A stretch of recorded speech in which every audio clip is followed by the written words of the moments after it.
Hey everybody, how are you doing? I am absolutely pumped, and I've got plenty to talk about with all of you tonight. So let's go. Spoken of the American century. I say that the century on which we are entering can be and must be the century of the common man. A radical redistribution of economic power. I mean, we know that racism is just a byproduct of capitalism. Everything would be all right if everything was put back in the hands of the people. We need a government that will make sure Americans are taken care of and organize the economy to serve the people, not the profits of a wealthy few. We now have the techniques and the resources to get rid of poverty. We got to start getting out there with the people. Get out of the movement and get to the masses. We need a government of action.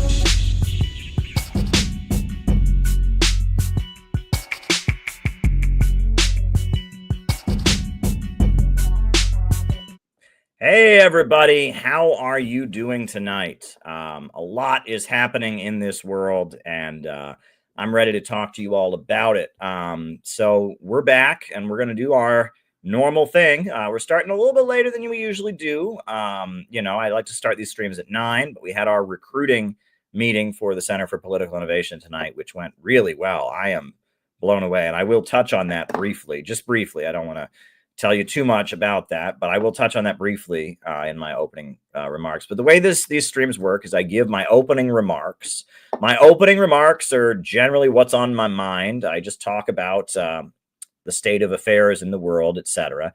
Then from there, we do a roll call where I find out who is on the other side of the camera. Names and locations, names and locations. It's always really, really great, the roll call. We find out who is on the other side of the camera.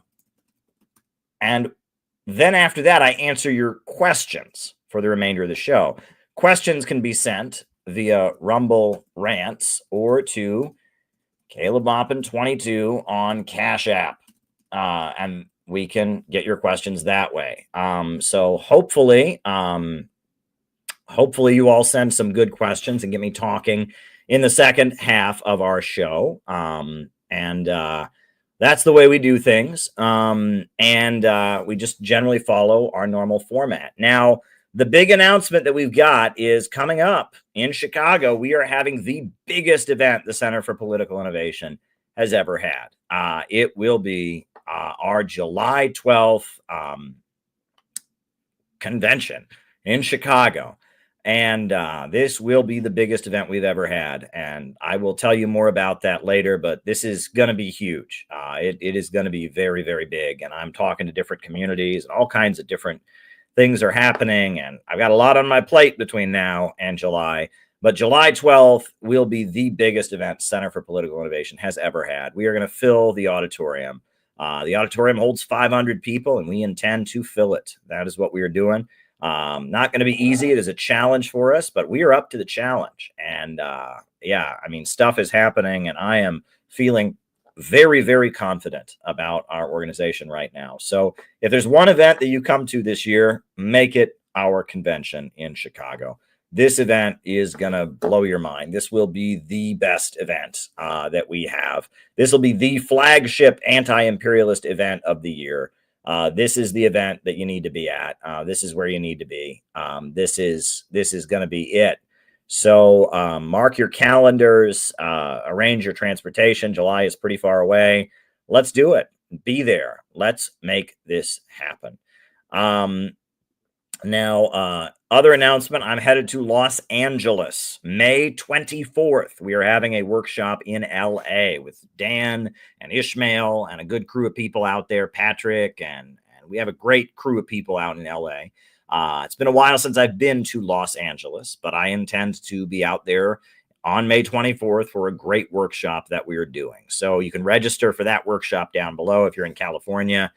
And so those are the announcements. As I said before, if you've got a question, it can be sent via Rumble Rant or Cash App, Caleb Moppin 22. For the second half of the show, that's what we'll be doing, is I'll be taking your questions and answering your questions in the second half of the program. First opening remarks, then the roll call, and then I answer your questions. So, yeah, folks, tomorrow is May 1st. It will be May 1st, 2025 tomorrow. And it is May Day Eve, I guess you could say. It's April 30th. And I am feeling a wave of energy that is sweeping through the Center for Political Innovation right now. We had our recruiting meeting, as we do every Wednesday at 9 p.m. And practically every place that we talked to, people were doing stuff. We're recruiting people out in LA. We are recruiting people in Chicago and meeting new people and connecting with important communities in Chicago. There was a demonstration today in support of Ibrahim Trorori, the very important African leader of Burkina Faso, who's facing U.S. and CIA attempts to remove him. We had a demonstration to support him out there in Minneapolis today, and then our members went and attended and spoke at a demonstration to support him in Chicago. Absolutely tremendous. And it was all over the world that people were marching in support of Ibrahim Trorori, the great African leader who is raising his people up with agricultural projects and investing in industry. And it's absolutely amazing and exciting. And our membership was out there in the streets today supporting Ibrahim Trorori, standing with the Uhuru movement here in America and highlighting their case, and also highlighting the great African leader Ibrahim Trorori and the CIA attempts against him and all of that. And that was really tremendous. I'm going to be editing video very shortly from the multiple rallies that happened with CPI here in the United States and the rallies in London and the rallies all over the African continent. There's an explosion of anti-imperialist activism of people who support Ibrahim Trorori and understand that this is a pro-growth government, a pro-growth, pro-humanity government that exists in Burkina Faso that must be protected against the imperialists. And it's very, very exciting. And I'm just absolutely pumped because about a year ago, my goal for the Center for Political Innovation was that we would become a recruitment-oriented organization. We started having Wednesday night meetings every Wednesday. We have our Saturday general membership meeting where we check in with all the members from around the country. And then for those that are in our Signal chat group, and we have our Wednesday night recruitment meeting. And our recruitment meetings lately have been absolutely pumped. I mean, people are full of energy. And right now in Chicago, they've got door hanger flyers, and they are getting out those door hanger flyers. They were at the Ibrahim Trorori rally today. And one of our members was at the rally, and she gave out 20 Houthi books, copies of our book, Who Are the Houthis? What Are They Fighting For? And with the poster for our upcoming convention on the back of it. There's a member out in Florida who really likes the Houthi book. And so he's working on making door hangers specifically about the Houthi book that he can put on door knocks, door, because the Chicago convention, Chicago is pretty far away from Florida. So he's working on doing outreach in his area. And the LA folks are building for our great LA workshop, and stuff is happening, right? Our organization is doing it. There's one of these old communist music groups from Canada that's kind of silly, and I like them in kind of an ironic way. But one of their songs is called "The Party is the Most Precious Thing." And Center for Political Innovation is not a party, but I think the essence of that song is saying that the organization is the most precious thing, because with an organization you can accomplish so much. And that's why the Center for Political Innovation exists. We exist to get shit done. And we have done so much already this year. We had a big event for Donald Trump's inauguration in Washington, D.C., with a big, huge banner of Trump and Kim Il-sung shaking hands, a great reception afterwards. We had a workshop in Minneapolis that was awesome, well-attended, solidified, and connected with some great people of very diverse, different ages, different backgrounds, different communities came together for our Minneapolis workshop, got to know people, really dug our roots in. And now, as a result of that workshop, we're having rallies in Minneapolis to support Ibrahim Trorori. We're distributing Houthi books at Minneapolis mosques. We're having reading sessions where they're getting together and reading this. In the Chicago area, I was just out in Chicago where we had a small demonstration, but we also got the door knocker flyers and the outreach going. And a lot is happening. I mean, our members are going to be involved in efforts to commemorate the victory during the Second World War, which we're very, very excited about. And we're speaking with different communities out in Chicago. And we're going to be having the 7-day workshop program for our members that are coming in from out of town in Chicago, where we can, for 7 days, we'll have classes about our perspective and organize and facilitate our big convention, as well as our July 13th event, which is very, very important. And I mean, wow, there are just so many great interactions that are happening. I mean, the communists in Minneapolis were so scared of our CPI workshop that they had a protest outside at 8 o'clock in the morning. But did it stop us? No. And now our energy in Minneapolis is picking up pace, and our energy in Los Angeles. They were at the LA book fair this weekend. Our members were passing out leaflets, getting to meet new people. I mean, we are picking up energy as a group. There is real energy here. Real energy here. And I can feel that energy. People are excited. We are plowing forward toward our national convention on July 12th. We are taking Chicago by storm. It is very, very exciting. We had 3 new people sign up for the 7-day workshop just today. There's an older guy in New York who's coming. There's one of our members from Portland is coming. One of our members from Colorado is coming. And our 7-day workshop is filling up. We're going to have a whole team of people there for classes and education for 7 days surrounding our convention. Like, we are developing a level of critical mass. I am so excited about what the Center for Political Innovation is doing. And it just shows you how divorced from reality the stupid internet is. The internet says we don't exist anymore. Oh, well, joke's on you, isn't it? We're doing real shit, and it's really amazing what we're doing. The internet isn't real, folks. Let me emphasize this once again. The internet is not real.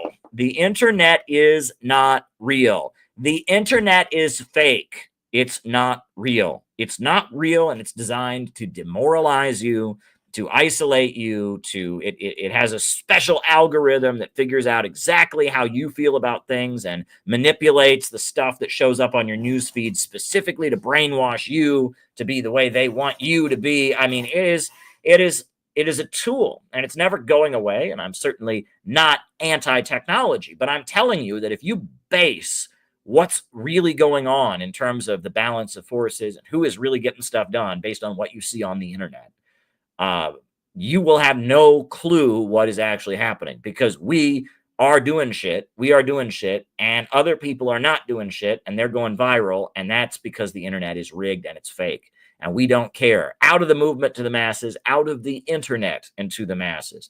Our organization is marching ahead, and I am beyond excited for what we have coming up and the outreach opportunities. I'm shipping boxes of books to people and flyers, and wow, I've got a lot on my plate, and I've been on the phone nonstop with people around the country. I've been reaching out to different people. We are going to make our convention that happens July 12th into a mega anti-imperialist gathering that is going to knock your socks off and blow your mind.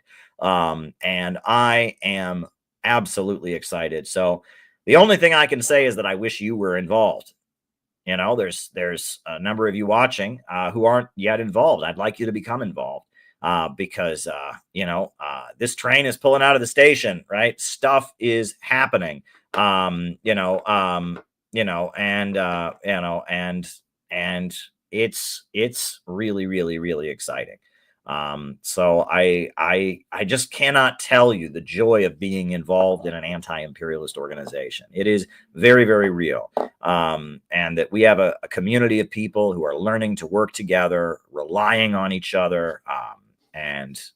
We are going out there, and the idea is that every one of these books we give out is somebody who's never heard of us, somebody who's never heard our name before, never knows anything about us, and we're giving them a book all about Yemen and all of that. Every door hanger goes on a random door.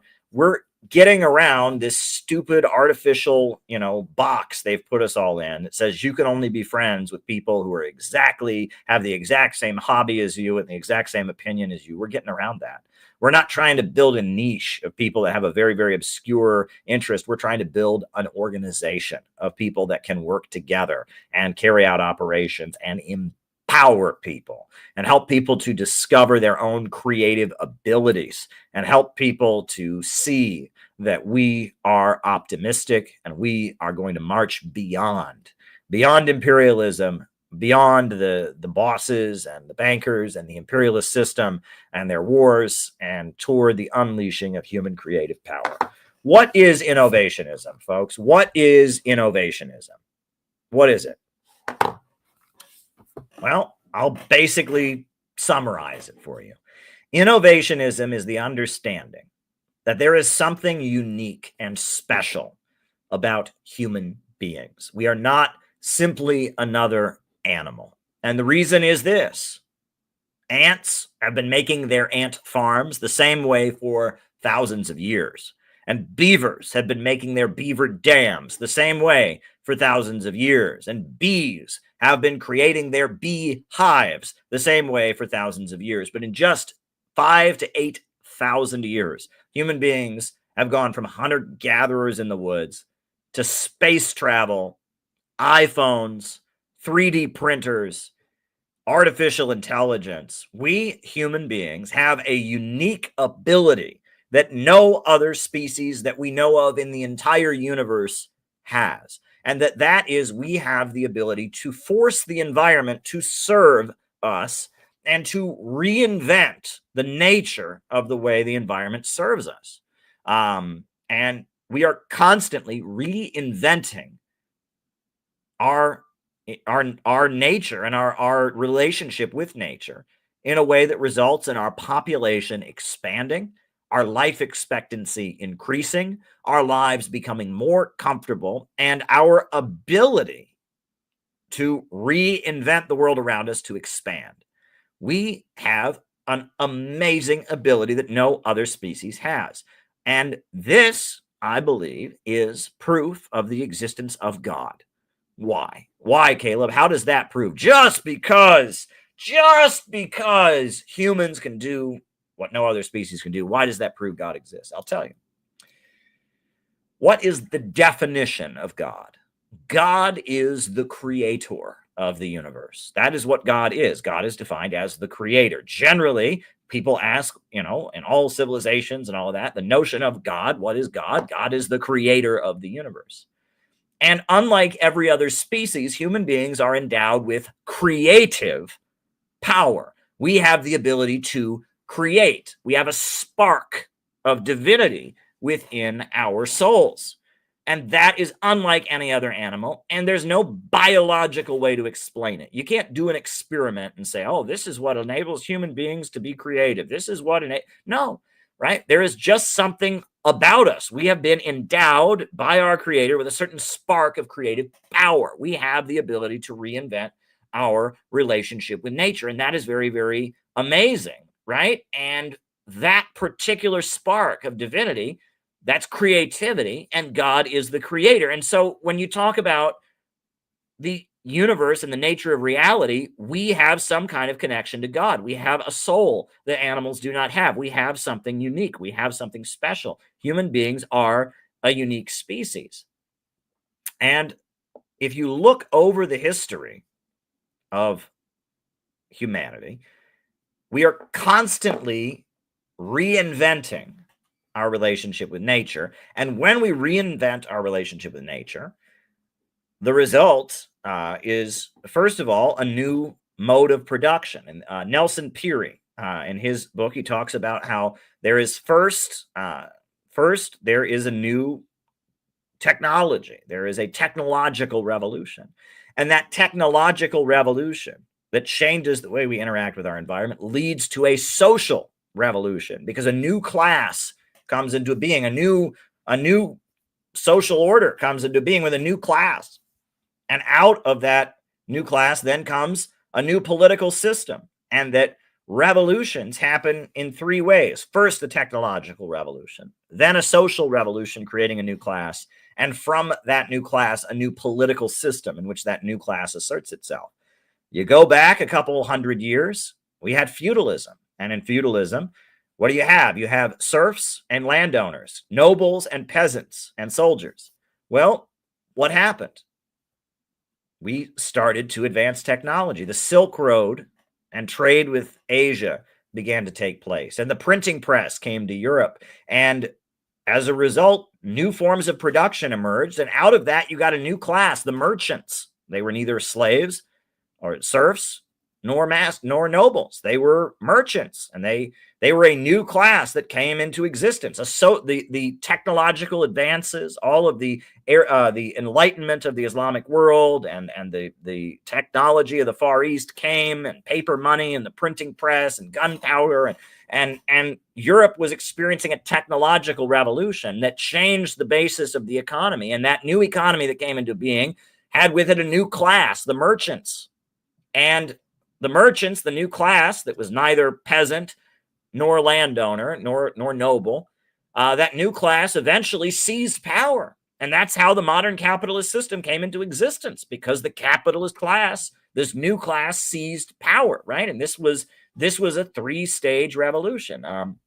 Hunter-gatherer civilization. For most of humanity's history, we were hunter-gatherers. But then we got too good at hunting and gathering, so we had to innovate. And we started growing our own food and domesticating animals. And once we started growing our own food and domesticating animals, a new class came into existence, the landowner. Because once people are growing their own food and domesticating animals, you got to keep track of whose food is whose, and whose animal is whose, and whose land is whose. And out of hunter-gatherer civilization, you had a technological revolution, the dawn of agriculture, that led to the creation of a new class, which was the landowner. And then that new class seized power and created a new system called slavery, where the landowners didn't just own land, they owned people. And that was a whole new economic system that came out of it. This is a three-stage process. First, you have a technological revolution. Then you have a social revolution, and then you have a political revolution. And that is the nature of humanity, and that we have gone from hunter-gatherer civilization to slavery to feudalism and capitalism. And capitalism that we are in, capitalism, the system we live under, has gone through four distinct stages. The first stage of capitalism was called primitive accumulation. And that's when the feudal commons and the principalities of feudalism were turned into private property. And that's when they kicked the peasants off the land. That's when we had the seizure of Native Americans, of the United States from the Native Americans. That's when we had the transatlantic slave trade. That was the dawn of colonialism. That was the privatization of the world, the creation of private property. The origin of the capitalist system was called primitive accumulation, colonialism, enclosure, and the eviction of peasants, etc. And out of that came industrialization, the industrial stage, where you started having factories and factory owners. You had wage workers who were hired to work in the factories, and you had industrialists, captains of industry, who ran the factories. And that was the stage of industrialization, the initial beginnings of the capitalist system out of primitive accumulation. And in that stage, you had something that had never happened before in history. You had a crisis of overproduction, a value crisis. Never before in history had we ever had a situation where people were homeless because there were too many houses. In the past, whenever people were homeless, it was because there wasn't enough housing. But out of the stage of industrial capitalism, where production was based on maximizing profits for owners, we got this absurdity of people being homeless because there is too much housing, of people being hungry because there is too much food, of the society being at want of civilization and commerce because there is too much civilization and commerce. Poverty amid plenty, poverty created by abundance. That had never happened before. But the industrial capitalist mode of production had this problem that every few years the economy would fall apart because so much wealth had been generated. And that had never happened before. And that was because of the chaos of the market, the anarchy of production, the fact that profits are in command, not the rational planning of human reason. And out of industrialization emerged imperialism or globalism. a system where banks and monopolies, financiers dominate the economy. An industrialist, right? An industrialist might try to pay his own workers as little as he possibly can. He might, try to maximize his profits, but he wants economic growth, because the more economic growth that happens, the more people can buy his products, the more his industry and enterprise can expand. But a banker, a financier, a usurer is very different than an industrialist, because a usurer does not make and create real value. He doesn't create products and doesn't sell products. The usurer simply makes money by lending money, and the poorer people get, the more they're going to need to borrow from the banker. And the rise of financiers who dominate trade markets and hold back development by controlling trade routes, and started seizing chunks of the developing world like Africa and Asia and Latin America as captive markets and keeping them in the grip of poverty. That was the stage of imperialism, monopolistic capitalism, where the governments teamed up with corporations and big monopolies and banks, cartels, trusts, and syndicates, the emergence of an international financial oligarchy that was keeping big sections of the world poor. And that is the stage of imperialism globalism. And out of imperialism globalism, yet another stage emerged. Rosa Luxemburg, the great German revolutionary, she said that if imperialism continues, the West would deteriorate in the same way that the Roman Empire deteriorated, that the center of a global financial system would hollow out, that the way they got the imperialist globalist system to work was they had a layer of well-paid middle-class industrial workers in the homeland who were loyal to empire, the aristocracy of labor. But now that's being eliminated. They're eliminating the aristocracy of labor. The bottom is hollowing out. And as a result, the living standards are deteriorating in the so-called collective West, and living standards are going down. There's more and more instability. Right now, we don't have paved roads. They're unpaving the roads across America. Our water treatment facilities are falling apart. Our power grids are shutting off and collapsing. It is absolutely outrageous what is happening. The infrastructure of the West is deteriorating. The West is deteriorating from within. And this is the fourth stage, the stage of destructive accumulation, where the imperialists can only maintain their profits with more and more destruction. And they've created an opioid epidemic where doctors were being pushed by big pharma corporations to overprescribe opioids. And we now have a situation where millions of people are becoming addicted and dying from opioids. We have a situation where prisons and locking people in jail has been turned into a mechanism for maximizing profits. We have a situation where they have almost permanent war. Rosa Luxemburg talked about almost permanent war being a result of imperialism collapsing from within. First, there's one war, then there's another war, but then it gets to the point that the imperialist system must have constant wars, because the crisis, the economic crisis that drives big wars like World War I and World War II becomes a constant reality. So they cannot not go to war. So the war is constant. The war is unending. They're never at peace. And they're maintaining their empire in every corner of the world. They're bombing and droning and sending soldiers, and they're so committed to maintaining this global system that the center, the homeland, is deteriorating from within. This is the period of destructive accumulation. This is the death agony of imperialism. This is the fourth stage of the capitalist mode of production that we're living in.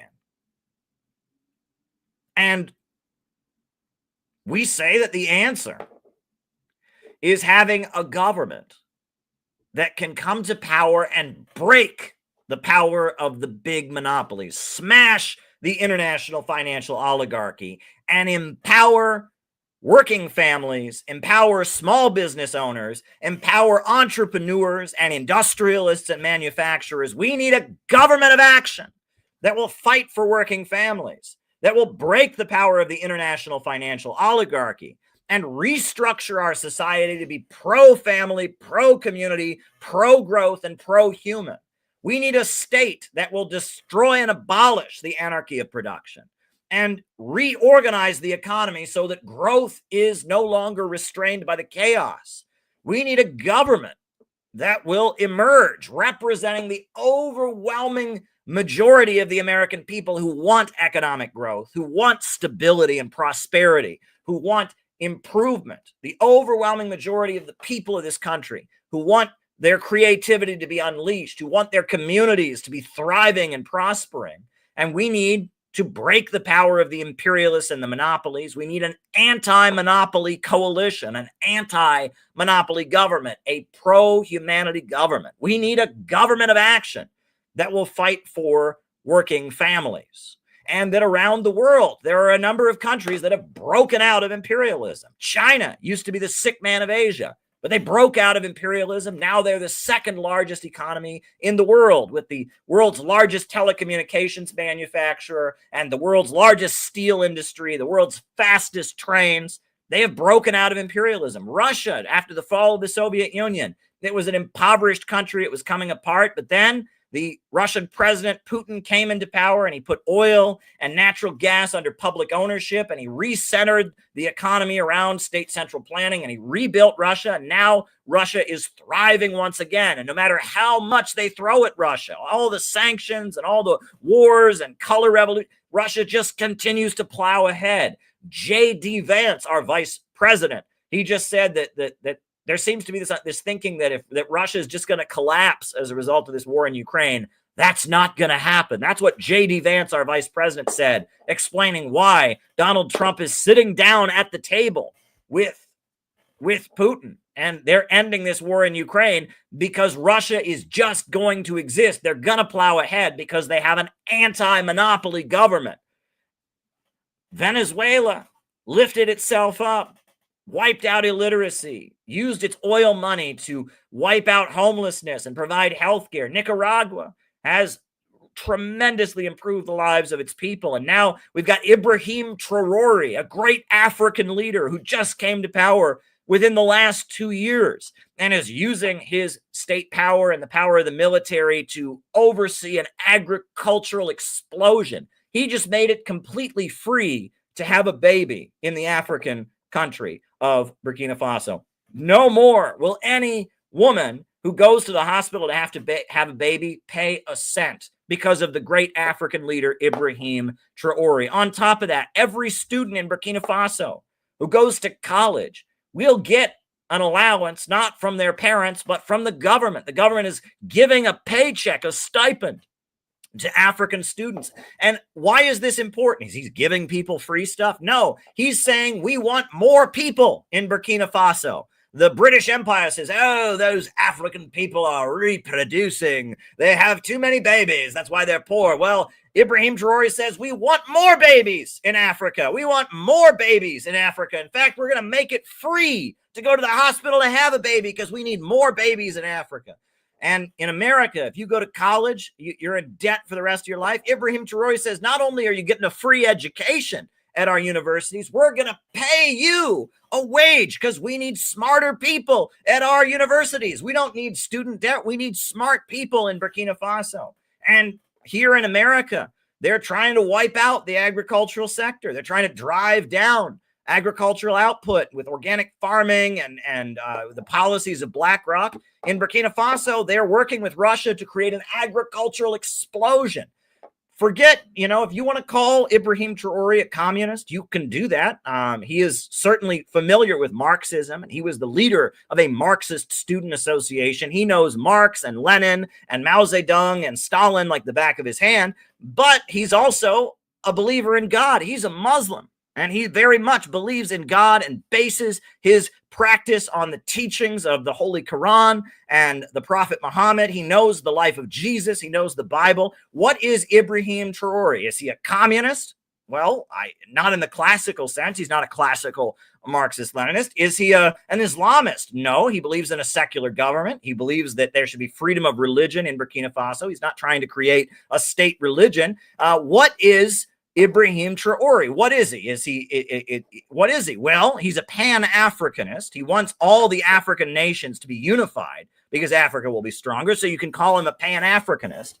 But if you want to understand what Ibrahim Trorori is an innovationist. That's what he is. He is an innovationist. That is what he is. That is the new political category. Just like Xi Jinping in China, who's building those high-speed trains and lifting those people out of poverty. Just like Putin in Russia that built the Kerch Bridge, the biggest bridge in Europe connecting Crimea to Kerch. I mean, amazing bridge. I've seen it with my own eyes. Utterly amazing. Just like the Nicaraguans that are raising people up and their worker cooperative enterprise program and micro entrepreneurship.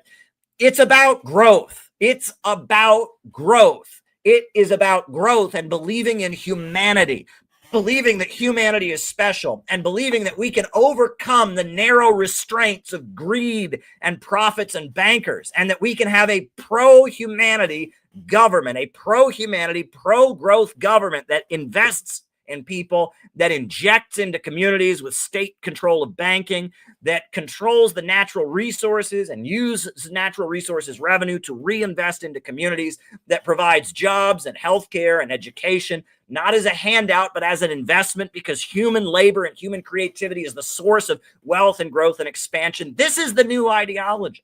And it comes out of Marxism. The stamp and the foundation of Marxism is there, but it's not Marxism. Because Marxism, first of all, was a labor union adjacent ideology. Marx said it was the workers versus the capitalists. It was the factory workers versus the factory owners. Well, the factory doesn't have any workers in it. Now it's all done by robotics and AI. And on top of that, Lenin came along and he said, actually, it's not the workers versus the bosses. It's the struggle of entire nations to break out of imperialism. Lenin built a revolutionary dictatorship of the workers and peasants, and Mao built the block of four great classes to free the Chinese nation: the workers, the peasants, the merchants, and the national capitalists, the four great classes that led China. And if you look at the history of it, even starting with Lenin, they were saying that the classical Marxist workers versus bosses, worker in the factory versus owner of the factory, that was not what they were doing. But now we've taken it to another stage, because now we're at the phase where human technological advancement has gotten to the point that the economy is unable to operate unless it is centralized, unless you have a pro-growth, pro-humanity, pro-majority government stimulating credit and controlling the economy. You're going to have a prolonged economic crisis. This is the end game of capitalism. This is the end game of a system based on production for profit. But it's the heyday of small business owners. It's the heyday of industrialists and creative manufacturers. What is capitalism? Right? What does capitalism mean to you? If capitalism means starting your own business, having your own idea, innovating, getting wealthier, you know what countries do that better than anybody? The ones run by communists. Vietnam is doing capitalism, if that's what capitalism means to you, way better than any of the Western countries are. China is doing that way better. Nicaragua, with their micro-entrepreneurship program, is doing that way better. In America, in the so-called capitalist West, we crush small business owners. We crush creativity. We grind communities into poverty. We have an education system that doesn't qualify people and doesn't inspire their creativity. So if that's what capitalism means, explain to me why the communists are doing it better. I'll tell you, that's not what capitalism means. Capitalism means the chaos of the market. It means the anarchy of production. And in the 21st century, we can understand that the economic model that is needed is not the old Soviet model. The old Soviet model where the government runs absolutely everything. No. The model that we need is we needed a government that controls the banking system, that controls the natural resources, that has a central plan, a 5-year economic plan that builds infrastructure and lays out an overall vision, and then unleashes the market around its vision to be productive. That is the model that is working. And that's what they've got in China. And that's what they've got in Vietnam. And that's what they've got in the Islamic Republic of Iran. And that's what's emerging right now in Burkina Faso. And that's what they've got in Nicaragua. And they have it in the name of many different ideologies. Many of the countries, yes, are communist governments, but Iran certainly isn't. Nicaragua isn't. They're Sandinistas. And that this is the new stage. And what is Ibrahim Trorori? I'll tell you what he is. He's a Pan-Africanist, and he's an innovationist. And we are innovationists too. And the only organization in America that understands the new phase that we're in is the Center for Political Innovation. We have this unique understanding. If you go to Americans and you say you're being a communist, they think you're going to crush their creativity. They think that you're going to crush their ability to work hard and create. Well, we're not doing that. And if you go around trying to form a workers versus bosses movement, you're going to fail pretty badly, because in America at this point, very few workers are in unions, and those who are, almost all of them are government employees. There are very, very few industrial workers in unions in America at this point, right? There's a few auto plants that are still open, a few steel mills, but the overwhelming majority of workers work in the gig economy. They drive Uber, they provide services, and that the gig economy is emerging, and gig economy workers rely on their creativity. They compete with other gig economy workers. They have to innovate and be creative in order to get ahead. And the idea that you're going to create workers versus bosses consciousness, that's not the correct way to organize in our time. We have to innovate. We must innovate. And that is what the Center for Political Innovation is doing. We have an exciting new understanding of how to organize and what we are striving for: an anti-monopoly government, a government of action that will fight for working families. And it's very, very exciting what we are doing. And I am looking ahead to our convention that is coming up, and I am very, very excited. And you should be excited as well. We are marching ahead. A lot of things are going on. One thing I did want to mention is that, I am going on Jamarl Thomas's YouTube show tomorrow at 8:15 a.m. Eastern time. So I'm getting up pretty early. So I don't want to get on here too late, but I started pretty late. So we'll go for a little while longer. And there's a couple things I wanted to do. I do want to answer your questions. So if anyone has any questions to ask me in the second half of our program, I do request that you send your questions, right? Give me something to talk about in the second half of the show. Send your questions, right? Questions can be sent via Rumble Rant or Cash App, Caleb Maupin 22. And I'm really excited for the Center for Political Innovation. It looks like we are going to have at this point, coming up, we are going to have at our convention, we're going to have a speaker about how the U.S. government rigged the Ecuadorian elections against the anti-imperialist party there. We are going to have a speaker about peaceful reunification of the Korean Peninsula. We're going to have speakers about Russia. We're going to have speakers about the Houthis in Yemen. And I mean, we got some amazing stuff going on here, folks.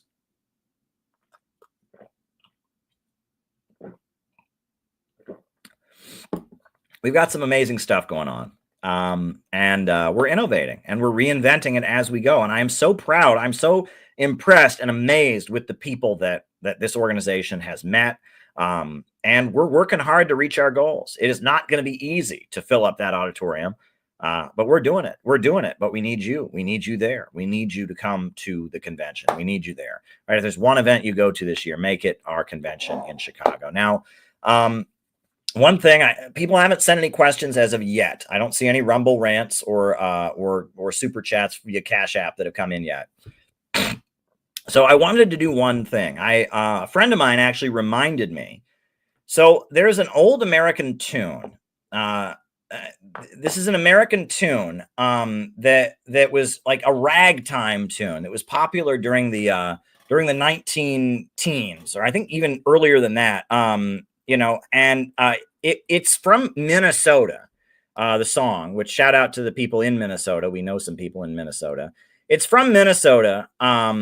It's a song that was a ragtime song.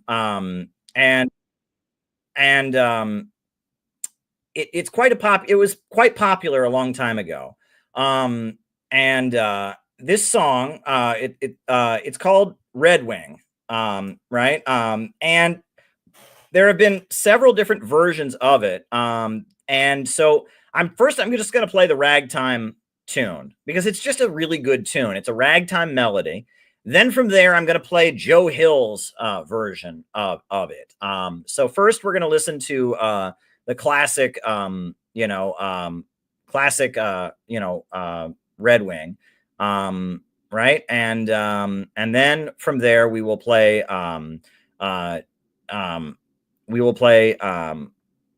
from there, we will play the Joe Hill version of it, and we'll go from there. So this is the song Red Wing. Not to be confused with Little Wing by Jimi Hendrix. That's a completely different song altogether. This is Red Wing. This is Tiny Little, who used to play it on the Lawrence Welk Show, playing it on a piano. Here we go.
Yeah, so that's Red Wing, the song from Minnesota, which apparently the lyrics were about like a Native American woman crying because her husband died.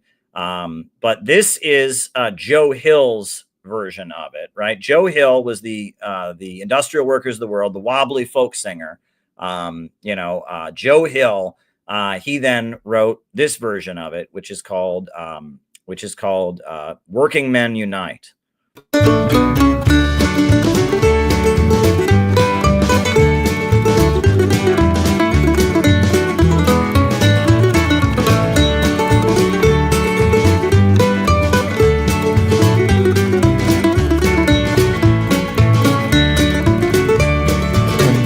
They are bad, and some of you are sad. You cannot see your enemy, the class that lives in luxury. The working men are poor, will be forevermore, as long as you permit the few to guide your destiny. Shall we still be slaves and work for wages? It is outrageous, has been for ages. This earth by right belongs to toilers, and not the spoilers of liberty.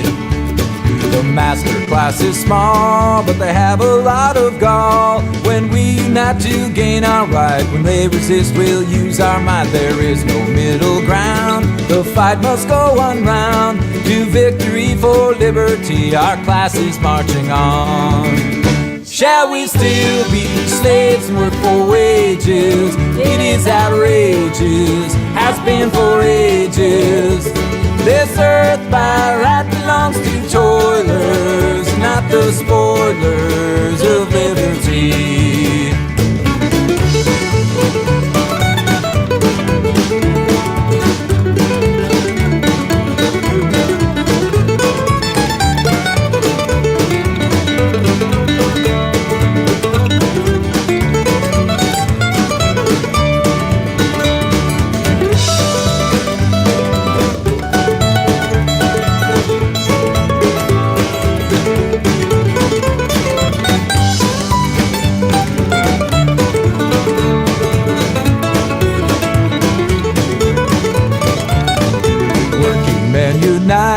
We must put up a fight to make us free from slavery and capitalistic tyranny. The fight is not in vain, we've got a world to gain. Will you be a fool, a capitalist tool, and serve your enemy?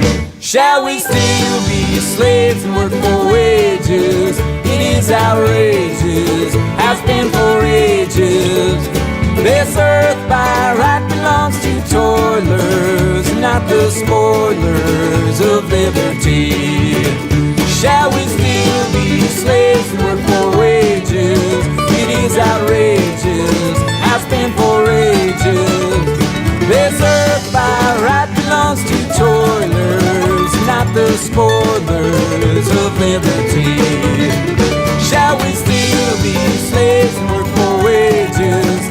It is outrageous, has been for ages. This earth by right belongs to toilers, not the spoilers of liberty. All right. That is the classic Joe Hill version. And then eventually Woody Guthrie did Union Made. Right? There once was a Union Made. Anyhow, as I said, any questions you all have tonight, I will do my best to answer them. And I think what I'm going to do, and I don't just think it, I know it. What I am going to do now, I have been reading to you all from my new book, my newest book, right, which is called Kruevism, A Study in Psychological Warfare. So if you have any questions, you can send them via Rumble Rants, Caleb Maupin 22 on Cash App. Now, I have a lot of other like smaller books. I've been taking chapters from my bigger books and turning them into smaller books, like, you know, The New Communist Movement and What is Bonapartism and William Z. Foster and the Communist Party. And I continue to do that. That's just a thing I can do. On my spare time, I can just, you know, do that. And so those books are there and they're very affordable. All of them cost less than $10, but they're not new, right? It's old material, just kind of repackaged in smaller books. But this is my latest like new book, which is called Kruevism. So I am going to read the first chapter of this book. I read the introduction on here once before. Now I'm going to read the first chapter of the book. The first chapter, I will warn you, is a little bit long because I have to talk about Stalin, and Stalin is not a simple question. So I'm going to read this, and then if you all have any questions, we'll do that. We'll do a roll call and then do that. So, all right, folks, I'm going to read chapter 1 of Kruevism, A Study in Psychological Warfare. The evil genius of one man.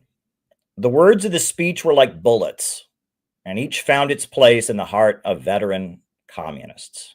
Tears streamed down the faces of men and women who had spent 40 or more years, their whole adult lives, in the movement.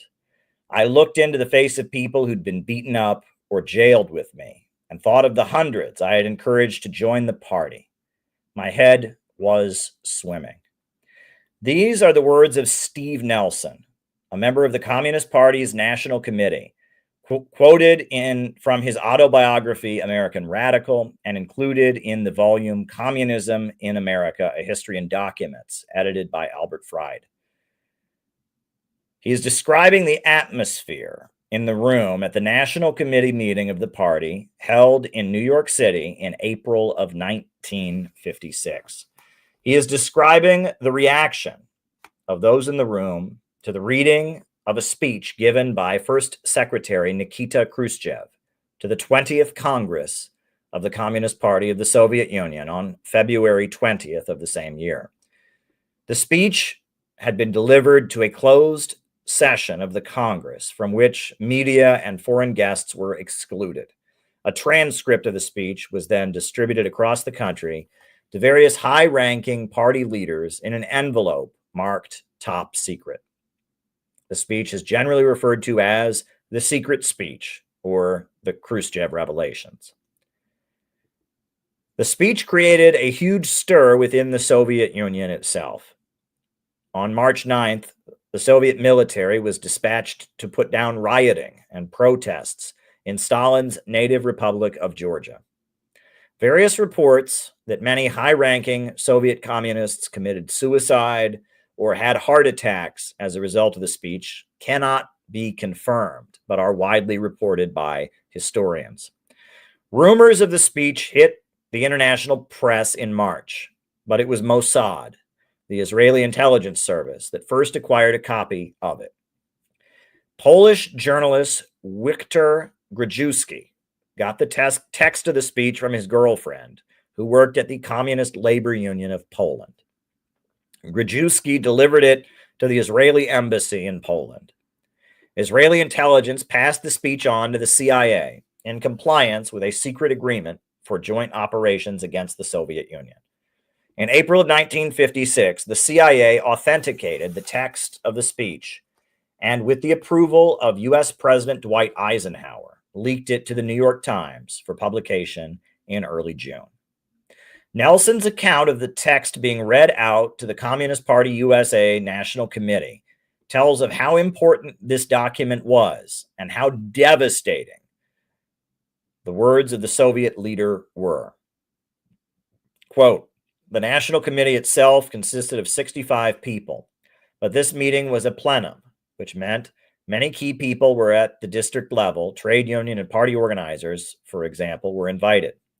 I was elected to chair the session, and I took my seat at a table facing about 120 people, the collective backbone of the party. I'd never enjoyed chairing meetings. It meant keeping one eye on the clock and sometimes cutting people off when they exceeded their allotted time. But it was especially uncomfortable to chair that session. Someone from the administrative committee that made arrangements for the meeting asked that we remove all notebooks, pens, and pencils. There were to be no notes taken. The comrade who brought the speech rose and proceeded to read it in its entirety, which took an hour and a half." Nelson went on to describe his shock that some did not immediately become demoralized and accept the revelations and their implications. The most astounding thing was that some were so rigid that not even this shock could move them. Foster and others acknowledged that it was a terrible thing, but insisted that they were still on the right path and that the Soviet leaders could overcome the problem. A few even defended Stalin, arguing that he should still be respected for his great accomplishments. The emotion produced by the shock seemed to harden the division that had already been growing for some time in the national leadership. Nelson's autobiography parallels other memoirs of the period from American communists in almost immediately transitioning away from the attack on Stalin to targeting the figures within the U.S. Communist Party at the time who continued to admire Stalin and did not embrace de-Stalinization, most especially William Z. Foster. Peggy Dennis, the widow of Communist Party leader Eugene Dennis, recalls in her autobiography that a strong current among the Communist Party's leadership, centered around Foster, refused to accept the secret speech and its implications. From the beginning of the 1960s, the official party version of that 4-year period has been that it was a struggle between Browder-like revisionism led by John Gates, the editor of the Daily Worker, and a staunch, victorious defense of the party led by William Z. Foster. Documents of that time and personal experiences of thousands who went through that fight, however, tell a different story. In reality, the period of 1956 to 1960 was a fight against both the revisionism of the Gates group and the sectarianism of the Foster group. Howard Fast tells how Foster opposed publishing the speech in the Communist Party's newspaper. Quote, "We printed the text of the speech in the Worker. We were the only communist newspaper in the world to do so, and we did it in the face of opposition of the Foster group. They still had the Communist Party, or what was left of it, in thrall, and they did not go along with the paper." As the leader of the 1919 steel strike and the 1924, 1928, and 1932 presidential candidate of the Communist Party, who had successfully defeated Earl Browder and reconstituted the Communist Party after the Second World War, Foster was the most well-known and respected face of American communism. The attacks on Stalin had almost immediately turned into attacks on him.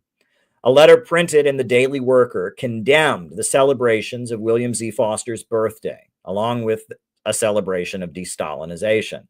I wonder if some of the maudlin testaments to William Z. Foster on his recent birthday are really the most mature and effective way of acknowledging the respect due America's outstanding working class leader. Vince Copeland, an activist who recalled the period, described the public meetings the Communist Party convened in 1956 as news of the speech surfaced. At the beginning of 1956, there were 17,000 members of the Communist Party. And the first sign that something was off was they started to have great big open meetings, self-criticism meetings. I went to them. I was in New York at the time, and I went to all of them. You know, anybody could get up and say things and so forth and so on, which was okay, democratic and everything, but they just didn't know what to say. You could see that the membership and the leadership were completely on the defensive. Foster embraced the secret speech publicly, but behind the scenes, he saw that it was weakening the party. He wrote internally about the atmosphere of, quote, flagrant misrepresentations of policies, open advocacy of a return to Browderism, sniping at the Soviet Union, crass anti-leadership tendencies, and even proposals for the liquidation of the Communist Party. The political turmoil in the U.S. Communist Party paralleled the division within the Soviet Union's leadership. On June 18th of 1957, the Central Committee of the Soviet Communist Party attempted to remove Khrushchev from his post as first secretary. After a vote of 7-4 was taken to oust him, the military was brought into the Kremlin to keep him in power.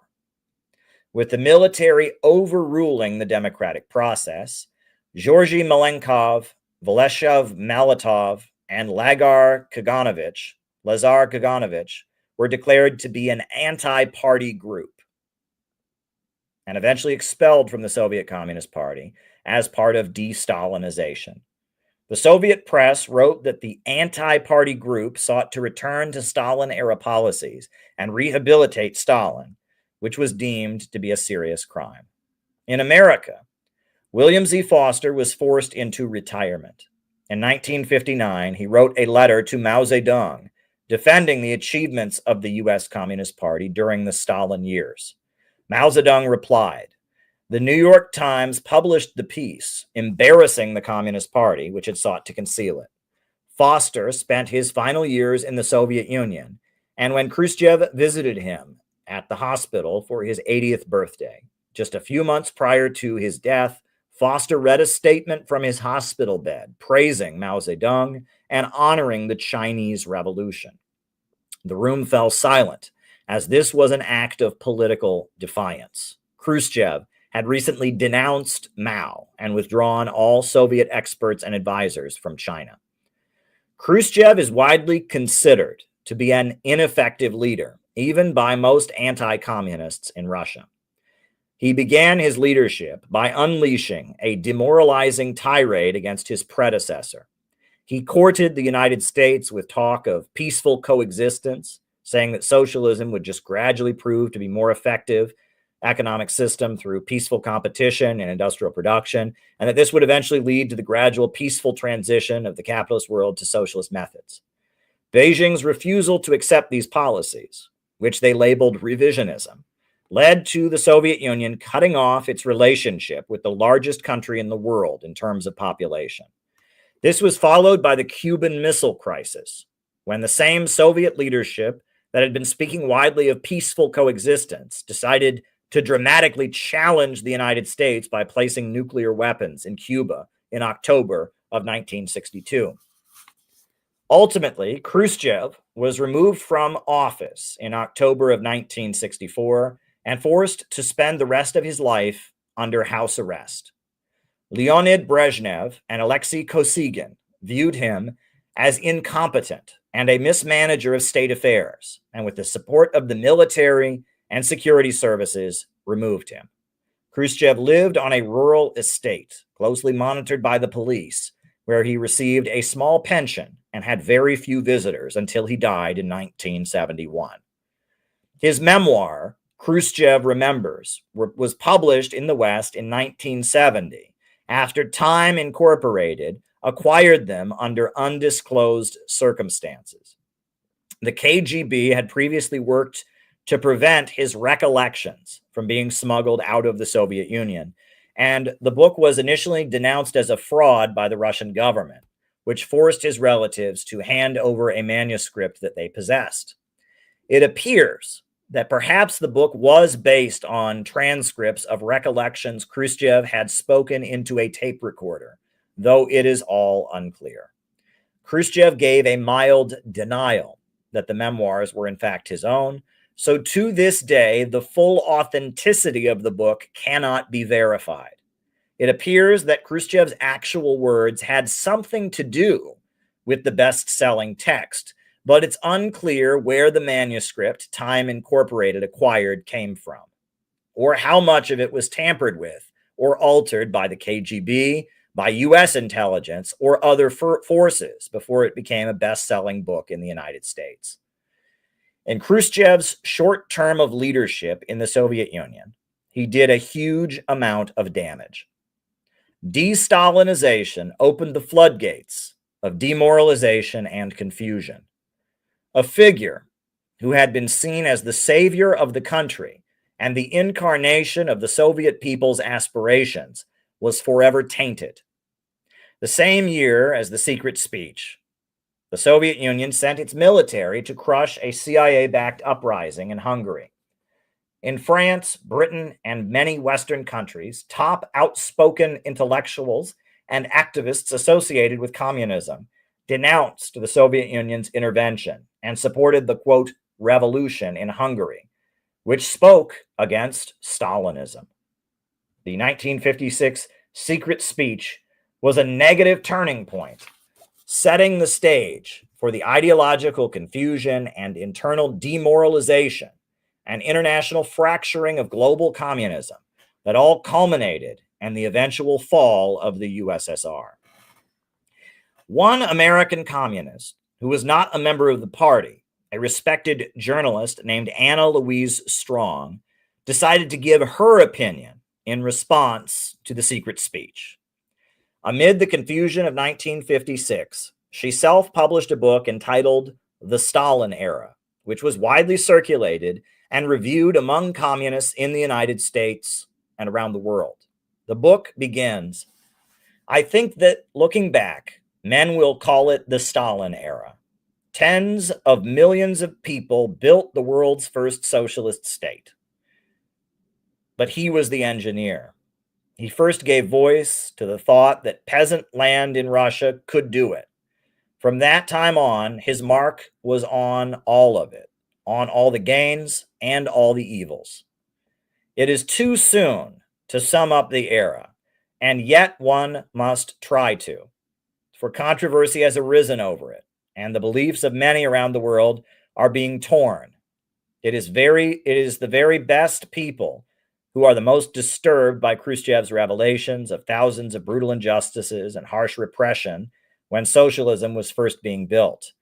They are asking, was this necessary? Is that always the path of socialism? Or was it the evil genius of one man?" Louise Strong had been a leader of the Seattle General Strike of 1919, editor of the Union Record. During the 1920s, Strong relocated to the Soviet Union and became the editor of the Moscow News, the daily newspaper circulated for English language speakers in the Soviet Union. Strong remained in the USSR until she was deported during the Second World War on suspicion of being a spy. She met Stalin personally on many occasions and witnessed directly the industrialization process and the cultural transformation under his leadership. At the time she published her 1956 book, Defending Stalin, Louise Strong was politically isolated. The Communist Party urged members to avoid her amid rumors she had been a spy due to her deportation from the Soviet Union. McCarthyism rendered her blacklisted and a pariah in wider U.S. society. In 1955, the Soviet government formally cleared Louise Strong of any wrongdoing with a public statement, and she reestablished contacts in the communist world, primarily with Beijing. 2 years after her book Defending Stalin, the U.S. government restored her passport. She then fled the United States and spent the rest of her life in China, where she worked closely with Foreign Minister Zhou Enlai and helped oversee English Chinese language publications until her death in 1970. Strong's memoir of the Stalin years includes a defense of collectivization of agriculture, which she directly witnessed. She writes, "American commentators usually speak of collective farms as enforced by Stalin, They even assert that he deliberately starved millions of peasants to make them join collectives. This is untrue. I traveled the countryside those years, and I know what occurred. Stalin certainly promoted the change, and he guided it. But the drive for collectivization went so much faster than Stalin planned that there were not enough machines ready for the farms, nor enough bookkeepers and managers. Hopeful inefficiency, combined with a panic slaying of livestock under Kulak urging, with 2 dry years, brought serious food shortage in 1932, 2 years after Stalin's alleged pressures. Moscow brought the country through a stern nationwide rationing. I saw collectivization break like a storm on the lower Volga in autumn of 1929. It was a revolution that made deeper changes than did the revolution of 1917, of which it was ripened fruit. Farmhands and poor peasants took the initiative, hoping to better themselves by government aid. Kulaks fought the movement bitterly by means of arson and murder. The middle peasantry, the real backbone of farming, had been split between the hope of becoming kulaks and the wish for machinery for the state. But now that the 5-year plans promised tractors, this great mass of peasants began moving by villages, townships, and counties into the collective farms. Strong described the impact of industrialization and the mobilization of all society to build, capturing the energy of the times. The change in women's status, she wrote, was one of the most important social changes in all parts of the USSR. The revolution gave women legal and political equality. Industrialization provided the economic base in equal pay. But in every village, women still had to fight the habits of centuries. News came from one village in Siberia, for instance, where the collective farm gave women their independent incomes, and the wives called a general strike against wife beating and smashed the time-honored custom in a week. The men all jeered at the first women we elected to our village Soviet, a village president told me, but at the next election we elected 6 women, and now it is we who laugh. I met 20 of these women presidents of villages in 1928 on a train in Siberia, bound for a women's congress in Moscow. For most, it was their first trip by train and the only one that they had ever been out of Siberia. Soviet power used many weapons for freeing women. Education, propaganda, law all had their place. But big public trials were held for husbands who murdered their wives. The pressure of the new propaganda confirmed judges who gave the death sentence for what old custom had not even considered to be a crime. The most important weapon for freeing women was, as in Russia proper, the new industrialization. I visited a new silk mill in old Bukhara. Its director, a pale, exhausted man, driving without sleep to build a new industry, told me the mill was not expected to be profitable for a long time. We are training village women into a new staff for future silk mills in Turkestan. Our mill is consciously applied force, which broke the veiling of women. We demand that women unveil in the mill. Girl textile workers wrote songs of the new meaning of life when they exchanged their veil for the Russian headdress, the kerchief. When I took the road to the factory, I found there a new kerchief, a red kerchief, a silk kerchief, bought by my own hands' labor. The roar of the factory is in me. It gives me rhythm. It gives me energy. One can hardly read this without recalling, by contrast, Thomas Hood's Song of the Shirt, which expressed the early factories of Britain. With fingers weary and worn, with eyelids heavy and red, a woman sat in unwomanly rags, piling her needle and thread, stitch, stitch, stitch, in poverty, hunger, and dirt. And still, with a voice of dolorous pitch, she sang the song of the shirt. In capitalist Britain, the factory appeared as a weapon of exploitation for profit. In the USSR, it was not only a means of collective wealth, but a tool consciously used to break past shackles. Anna Louise Strong writes, about Stalin as a leader, saying, quote, "No voice today can be final about the Stalin era. Stalin is one of those who are judged by long history, the character of whose work grows clearer as it recedes from view. What we know, at least, is that he set out in 1928 to build socialism in one country, a backward country, surrounded by a world of foes. When he began, Russia was peasant, illiterate. When he finished, it was the world's second largest industrial power. Twice over, he built it, once before Hitler's invasion, and once again upon the war's ruin. That stands to his credit forever. He engineered that job. He engineered ruthlessly, for he was born in a ruthless land and endured ruthlessness from childhood. He engineered suspiciously, for he had been 5 times exiled and must have been often betrayed. He condoned and even authorized outrageous acts of political police against innocent people. But so far, no evidence is produced that he consciously framed them. The outrages seem rather to have come from complex causes, among which were Stalin's tendency to suspicion and the Central Committee's tendency to rubber stamp what Stalin said. Despite these crimes against individuals, evidence does not lack that Stalin's assertion that people are the most precious element in any nation was no hypocrisy. His days were spent in the very careful removal of obstacles that hindered the valid dreams of the workers, peasants, and engineers who, for his insight, would have remained frustrated and obscure, but who, through his understanding, became leaders in farming, industry, and aviation. Strong reflected on the degree to which the claims in Khrushchev's revelations matched what she had observed or heard from others at the time.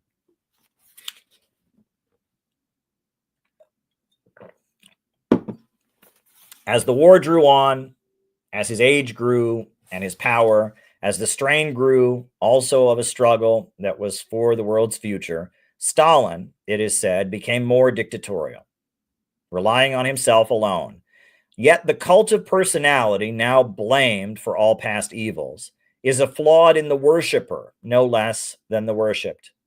When all that can be said against Stalin is piled and counted, I doubt whether anything less than the terrific drive he imposed on the USSR from 1928 onward could ever have built a socialist state in that land. Looking back, one can see how the other leaders, Trotsky, Zinoviev, Kamenev, and Bukharin, led toward destruction. None of them had, I think, as Stalin had, either the insight into people's needs or the guts and will that were needed. Through all the early years, many of the ablest Marxists inside and outside of Russia said that it couldn't be done. Russians said to me in the early 30s, "It is too bad for the world that the first socialism is built in our dark land. If you Americans did it, or even those industrious Germans, it might be a proper job. But we, dark people, what socialism shall we build?" Stalin said, "Build or be crushed in 10 years by foreign invaders." So they built, and it stood when the foreign invasion came. So Stalin proved right, but those doubters were partly right also. For the socialism thus built was never the socialism men dreamed of, the socialism of freedom and plenty for all. It was speckled by many flaws.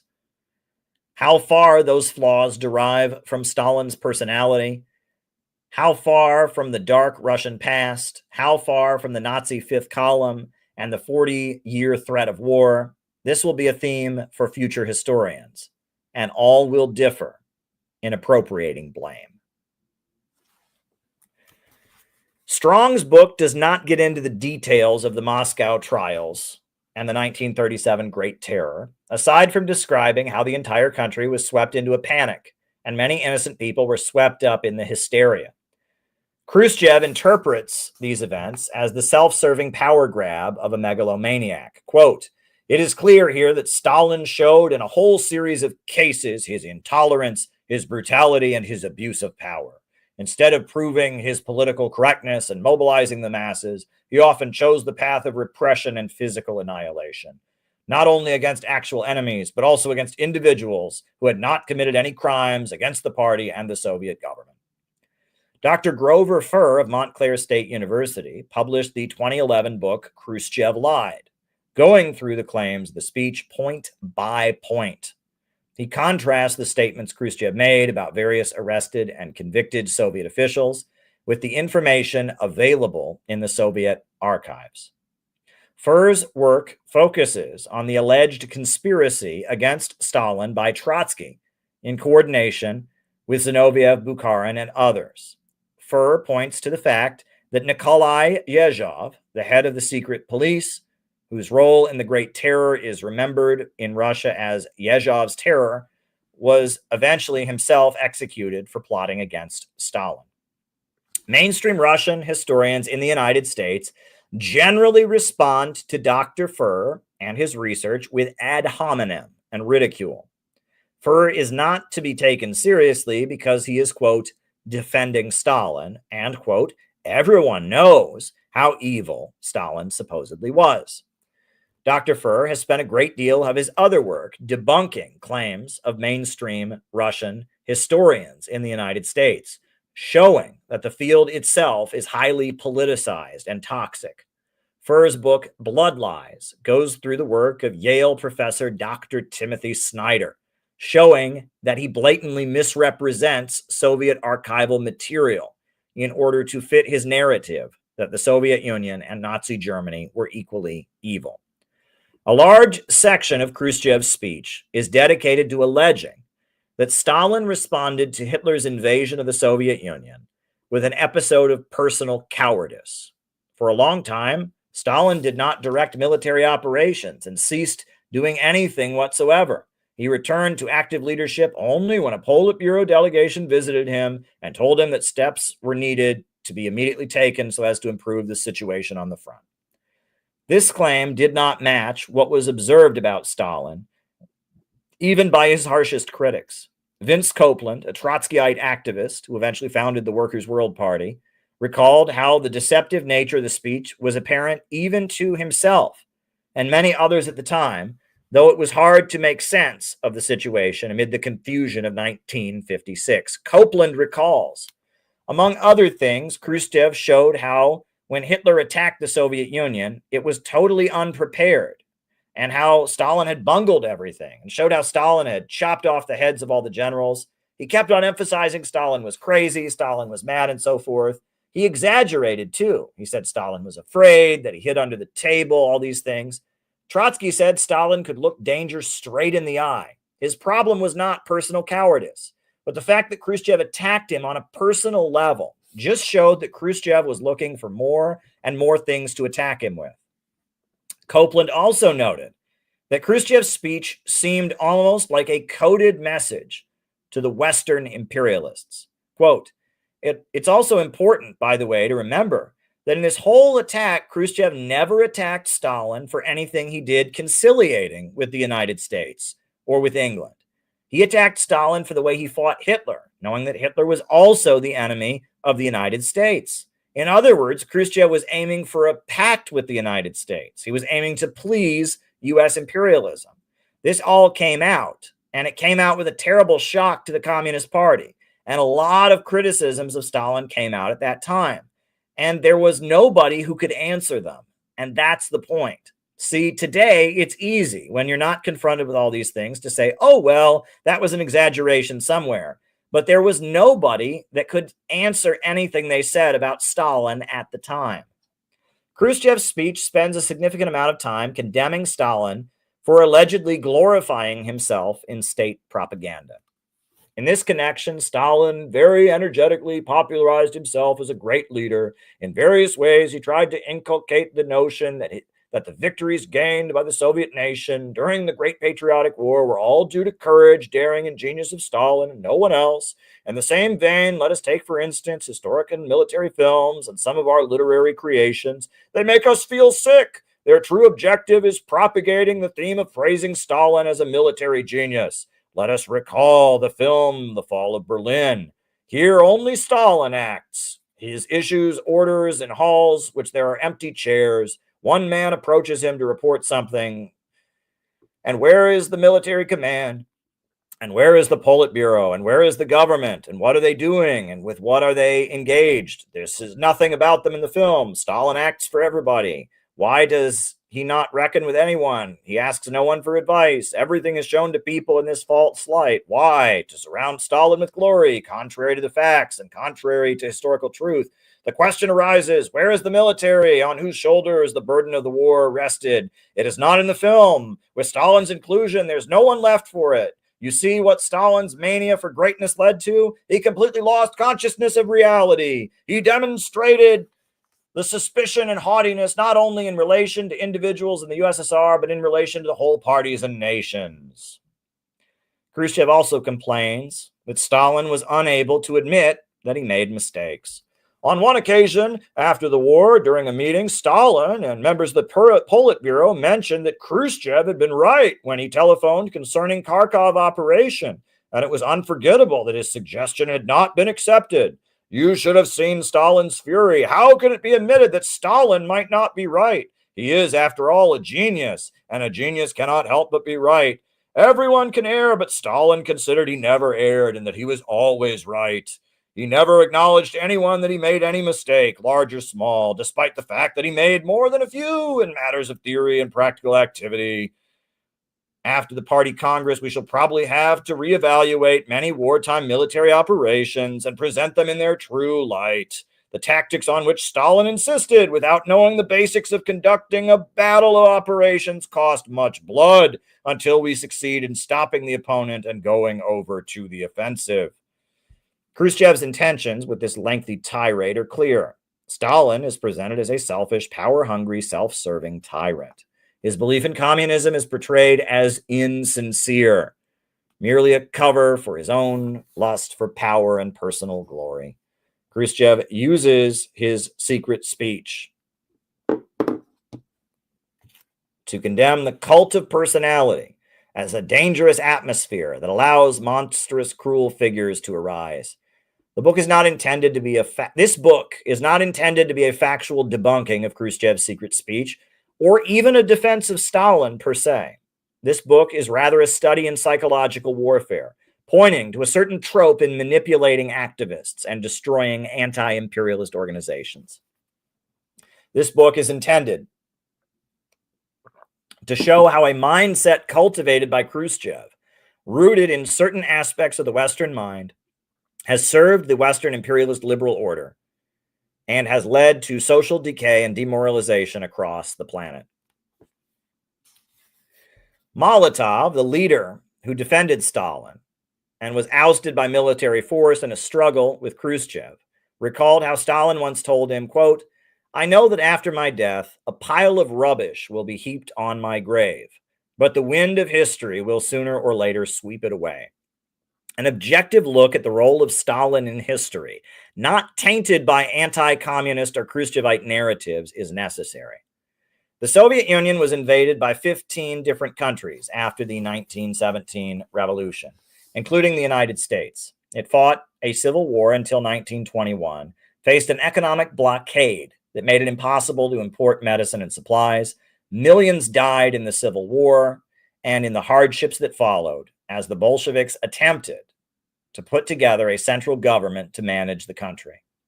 Out of this mess, Stalin emerged in 1928 to begin rapidly industrializing the country with 5-year plans to build a society strong enough to repel the German invasion and soon conquer outer space. There's no way that Stalin did not hurt millions of people, many of them innocent. No one in Stalin's position, facing these circumstances, could have avoided doing so. In conditions of food shortages, Stalin and his bureaucratic apparatus decided who got to eat and who did not. Thousands and thousands of innocent people were arrested and imprisoned during the Great Terror of 1937. Even Stalin's most ardent defenders will admit this. People turned in their neighbors on suspicion of disloyalty. An episode of societal panic and hysteria ensued, and Nikolai Yezhov, the head of the secret police, was eventually executed and held responsible for it. In the context of the Second World War, some soldiers were sent to the front to likely die, while others were kept in safer positions and utilized for other purposes. Soviets around on the basis of their nationality during the war. Jews were moved away from the front lines so they would not be sent to death camps if they were captured. Reactionary nationalities, such as Chechens, were forced out of the regions they had lived in for generations, in what anti-Soviet and anti-Russian rhetoricians call forced deportations and ethnic cleansing. These harsh decisions were made in the context of the most horrendous and costly military conflict in human history. They were not made as a matter of cruelty or convenience, but in the context of mass death and military operations. During the Second World War, rigid military discipline included the execution of those who did not follow orders, and that was imposed.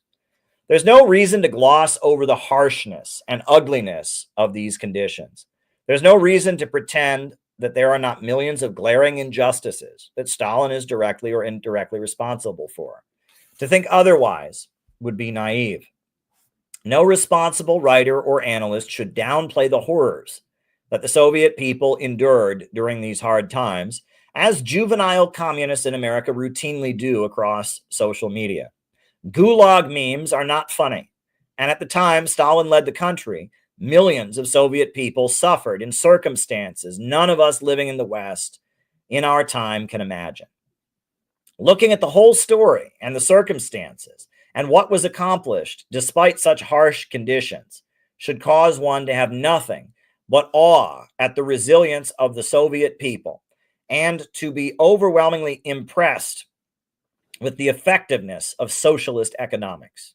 Furthermore, a leader capable of accomplishing all that was accomplished in this context must be admired on some level. No one can deny that amid these horrendous conditions and circumstances, the Soviet people demonstrated a huge amount of heroism and self-sacrifice, and a huge amount of deep spiritual strength. And who was it who inspired them? Who was the voice on the radio urging them on to victory in the darkest hours? All the routinely discussed hardships and horrors of the Stalin years must be placed alongside astronomical achievements, which are routinely ignored in Western discourse. Stalin presided over 1/5 of the planet, going from primitive agrarianism to industrialization. As Isaac Deutscher wrote in his obituary, he found Russia working with the wooden plow and left it equipped with atomic piles. It is because of Stalin that hundreds of millions of people who never would have had access to medical care, electrification, or running water in their homes or basic education received it. Between 1927 and 1953, the number of higher education institutes, universities, trade schools, and institutes in the Soviet Union increased from 91 to over 800. From 1928 to 1938, the rate of electrification in the Soviet Union multiplied by 10, according to Maurice Daub, economics lecturer at the University of Cambridge, in his published study, Soviet Economic Development Since 1917. Coal production multiplied by 3.5 times during the same period. During these same years, the Soviet Union was the leading producer of agricultural tractors and locomotive technology. 20 new tramway systems and 80 new bus systems were constructed. The number of hospital beds in rural areas doubled. Observing the rapid industrial explosion in the USSR amid the dawn of the Great Depression in America, Louis Fisher wrote in The Nation, "The Soviet frontier is like a charmed circle which the world economic crisis cannot cross. While banks crash, while production falls and trade languishes abroad, the Soviet Union continues in an orgy of construction and national development. The scale and speed of its progress are unprecedented." These facts are not disputed by anti-Stalin historians. They are just ignored. Millions and millions of people gaining access to healthcare, education, modern housing, and other necessities of life is considered an irrelevant detail in painting a story of a brutal mass-murdering tyrant and human rights-crushing regime. Even disregarding the humanitarian aspect of these achievements, is it not a relevant point of economic data that a backward agrarian country suddenly became a top producer of steel, tractors, and locomotive technology? Stalin built the Soviet oil industry, hiring American chemist Fred Koch, the father of the infamous Koch brothers, to oversee it for him. The Dnieper Dam that Stalin built in Ukraine was the world's largest power plant at the time. Why is the dramatic awakening of 1/5 of the planet not an achievement to be celebrated? Stalin was not just the leader of a country, but also the de facto leader of a global movement, without which there would be no national health service in Britain, no social security in the United States, no food stamps for low-income people, and no condemnations of racism from the United Nations and other international bodies. Millions of Americans who worked in steel, auto manufacturing, and other industries that were previously unionized enjoyed benefits and wages previously unheard of in America, because communist-led organizing drives for the Congress of Industrial Organizations won them union contracts. The role of the Soviet Army and the various communist-led resistance groups in securing the victory of the Allies in the Second World War, though routinely downplayed by Western historians, was massive. The Eighth Route Army in China, the guerrilla forces of Yugoslavia and Albania, the Italian partisan brigades, the underground sabotage units in Japan, the French resistance fighters were all key in Allied victory, and they all had a direct allegiance to the Kremlin. Stalin is largely responsible for pushing the rights of African Americans into international discussion.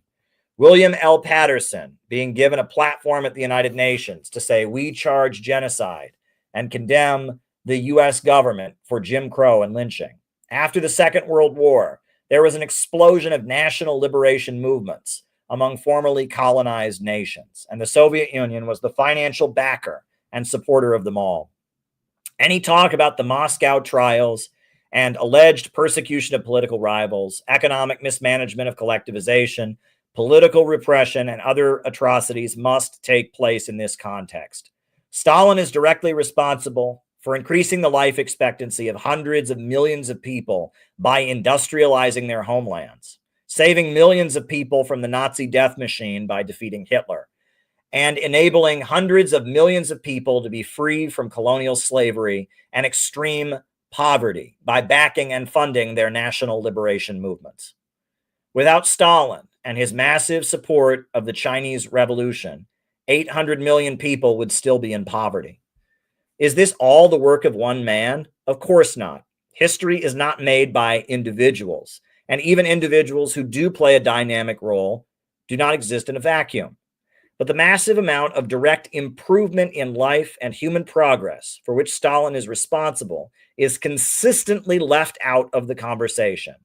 As Georgy Plekhanov wrote in his work on the role of the individual in history, quote, "A great man is precisely a beginner because he sees further than others and desires things more strongly than others.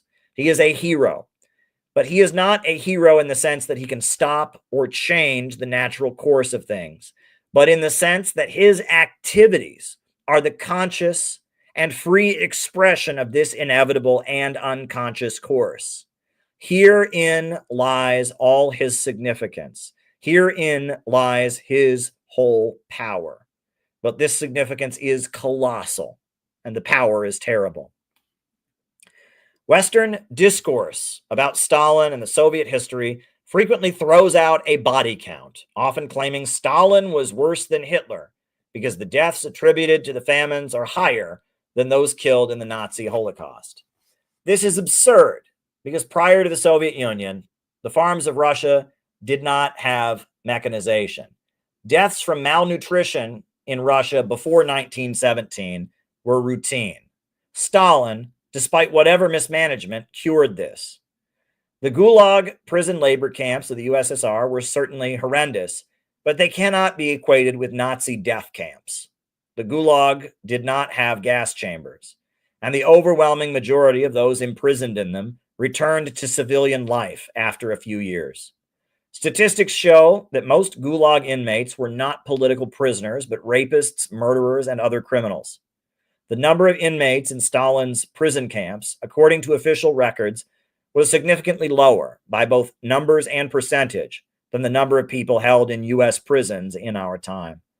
The wave of panic that swept the USSR in 1937 involved many innocent people being arrested and wrongfully imprisoned.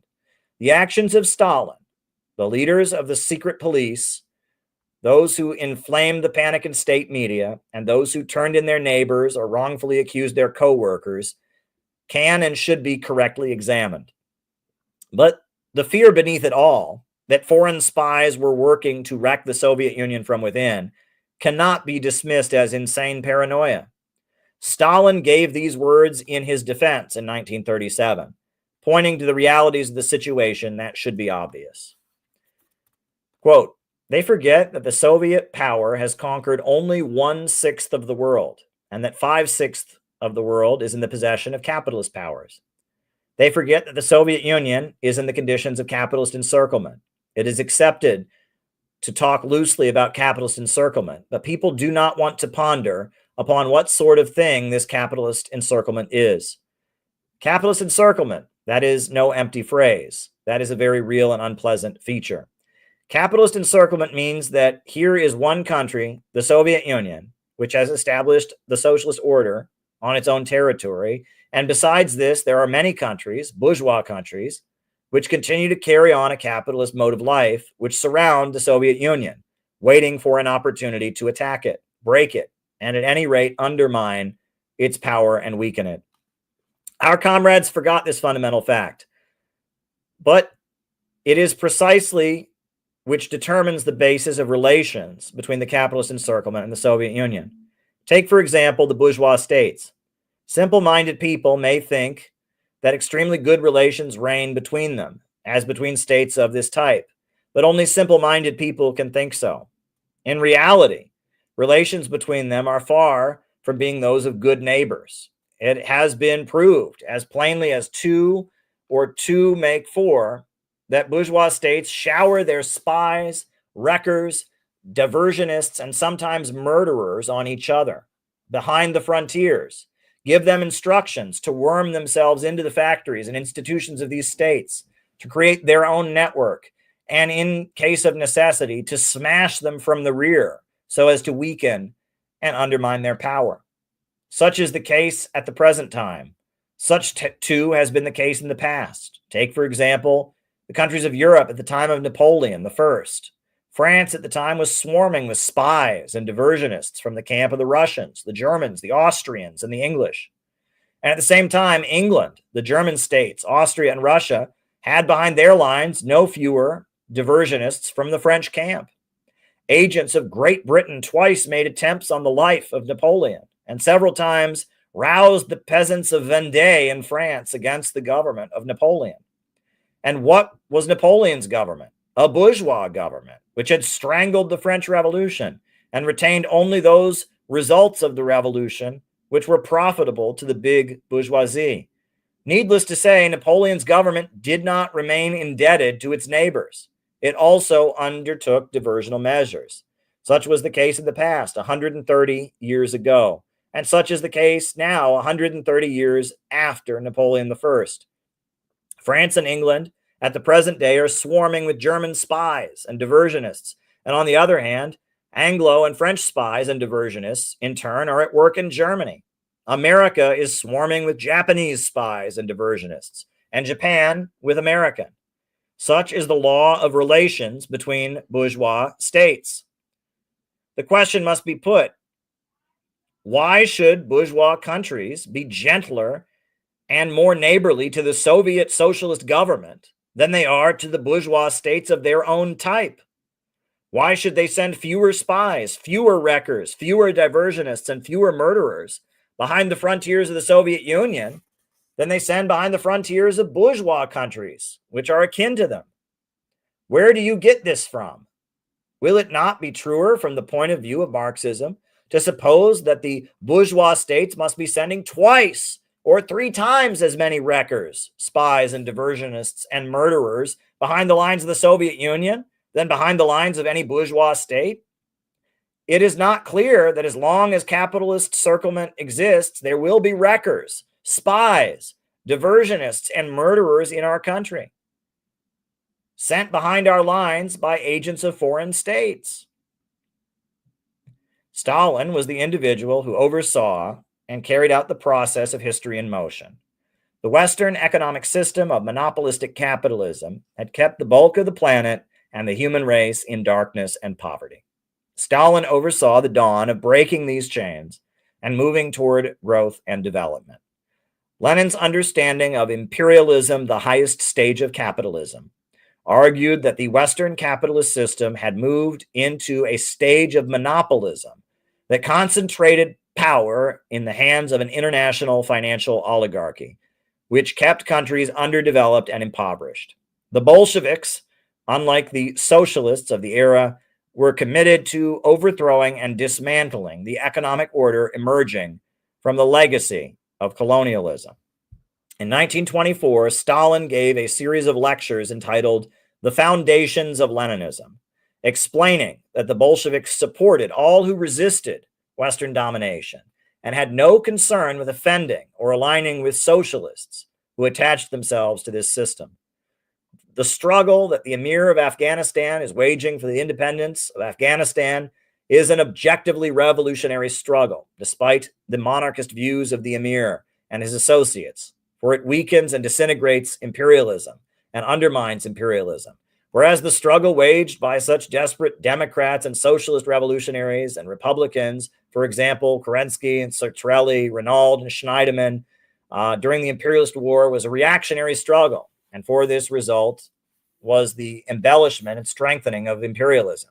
For the same reason, the struggle of the Egyptian merchants and bourgeois intellectuals that are waging for the independence of Egypt is an objectively revolutionary struggle, despite the origin and the bourgeois title of the leaders of the Egyptian national movement, despite the fact that they are opposed to socialism. Whereas the government that the British Labour government is waging to preserve Egypt's dependent position is for the same reason a reactionary struggle, despite the proletarian origin and proletarian title of the members of government, and despite the fact that they are, quote, for socialism.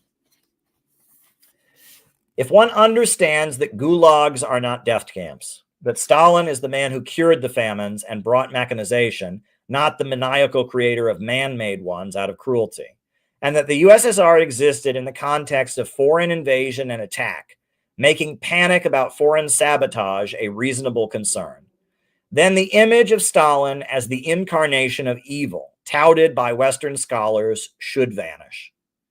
If famines are not considered acts of murder, if context is given to political repression, and if credit is given for industrializing 1/5 of the planet and leading one of the most impactful social movements that has ever existed, Stalin cannot be seen as anything but a very effective and pivotal figure in human civilization, despite whatever flaws. The body count rolled out by anti-communists as supposedly bulletproof condemnation of both Stalin and the entire history of Marxism falls to shreds. One anecdote that showed me how important Stalin was came when I was in high school.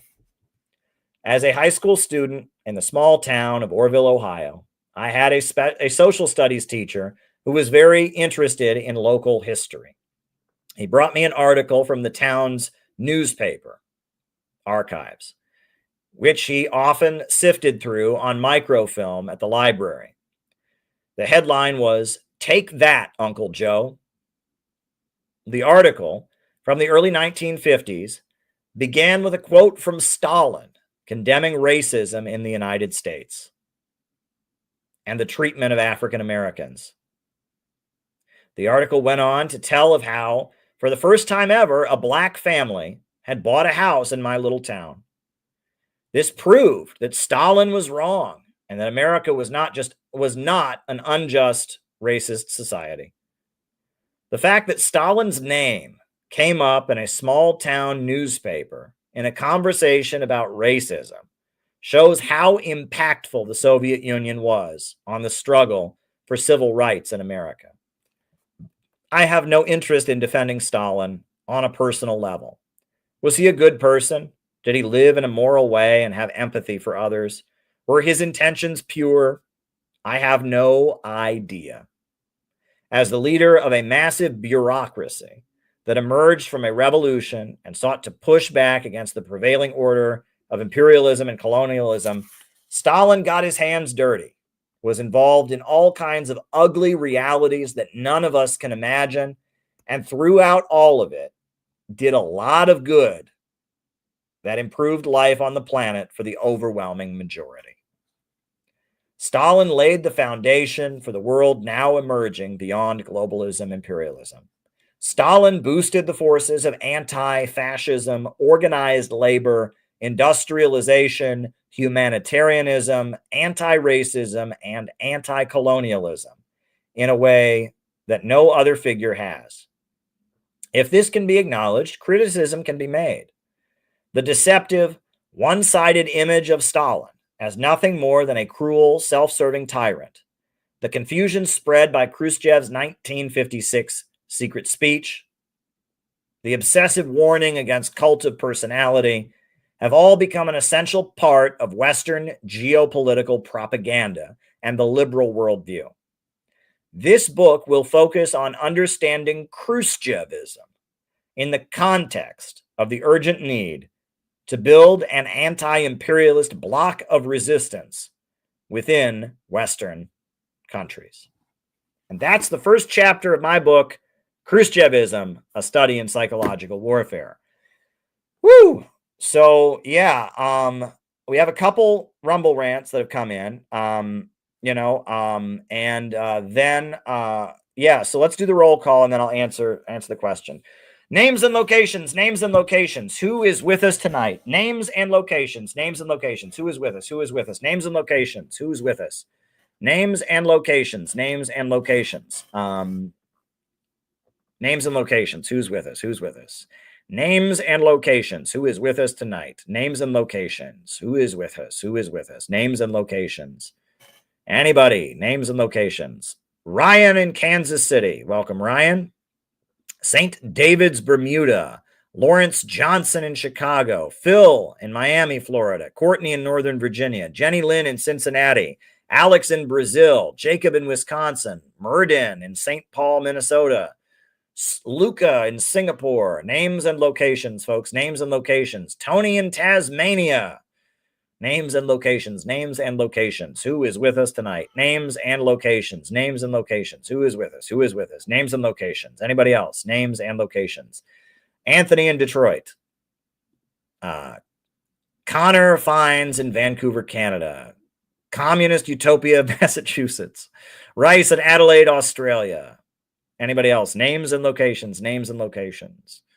Names and locations. Names and locations. Names and locations. Who's with us? Who's with us?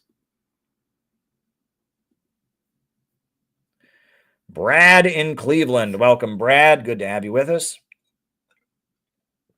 Names and locations. Colin in Greensboro. Patch in Arizona. Names and locations. Names and locations. Anybody else? Names and locations. Names and locations. Who is with us tonight? Names and locations. Names and locations. Who's with us?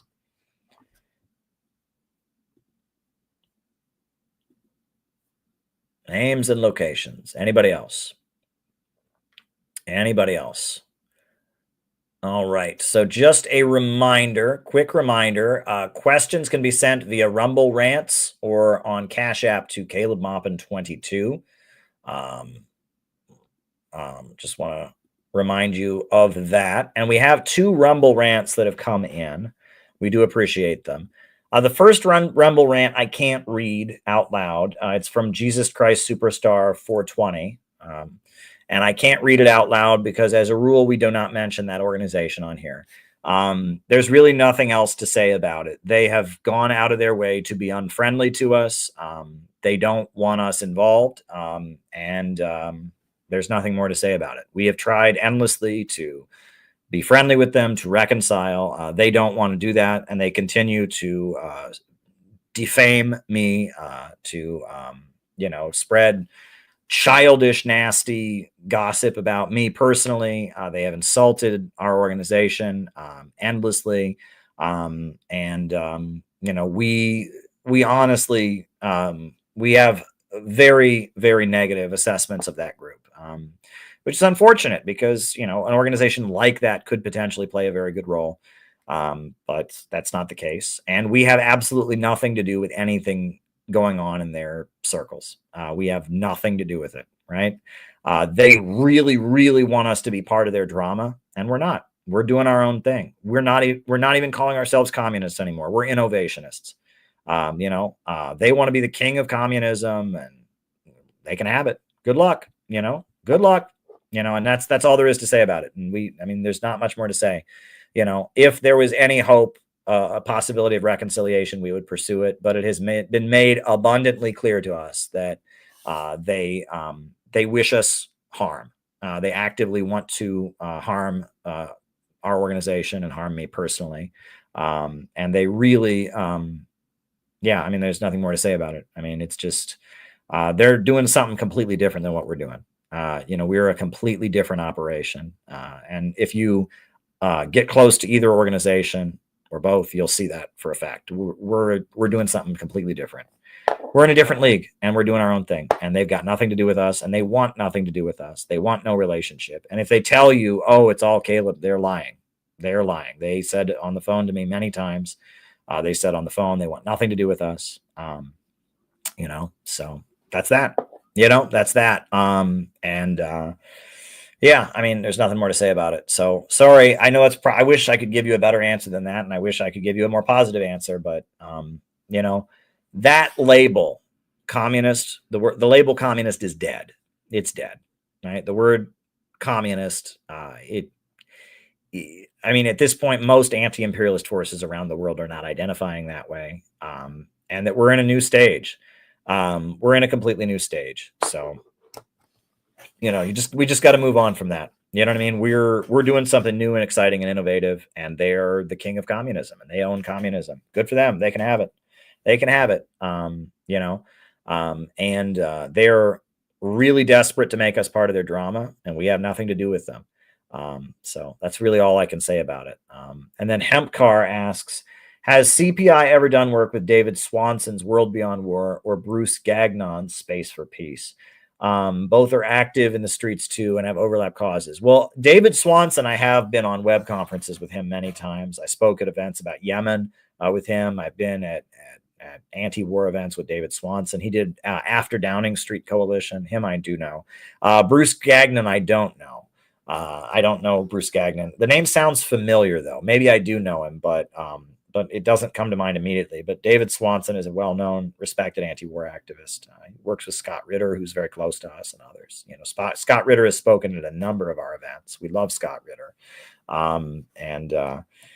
We were part of the Rage Against the War Machine Coalition. We sponsored a great reception afterwards. We will generally work with anybody, and we're trying to get shit done. As far as parties, right? We do not have a ban on dual membership. You can be a member of CPI and be a Democrat, a Republican, a Libertarian, a Green, one of the various communist groups. We have no ban on dual membership. You can join as long as you agree with CPI. You can join CPI, and as long as you will help us carry out the activities and get the work done, we have no problem with you being in our group, and that is our general rule. Just keep that in mind. And that we're trying to get shit done, right? That's what we're focused on. We're not focused on being internet famous. We're not focused on making ourselves feel like big, strong men and we're the most important, badass communists or whatever. We're focused on getting a very, very, very important job done, which is building an anti-imperialist movement in this country that can actually win. And that's why we were in the streets today, building the, rallies for Ibrahim Trorori and raising the awareness. That's why our members in Chicago and our members in Minneapolis were out in the streets for Ibrahim Trorori. And that's why we're building this huge anti-imperialist gathering in Chicago for July. And we're doing everything we can to fill up that auditorium. You know, and that's why we're establishing ties with so many different countries and communities right now. We urgently need an anti-imperialist movement in this country. There's no substitute. There's nothing else that will do the job. You know, we've got to do it. We've got to do it. And so we're doing it. And, if people, it's very hard to organize people right now, I will say. We have a culture that promotes a very toxic individualism that prevents people from coming together, that causes people to just give up and walk away. And it's a problem. And this book, Khrushchevism, is part of getting to the essence of that problem. And this book, that the first chapter is about Stalin, because you can't write a book about Khrushchevism without talking about Stalin.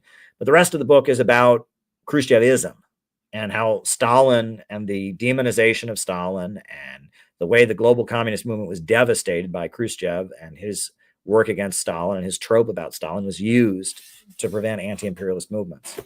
So there you go.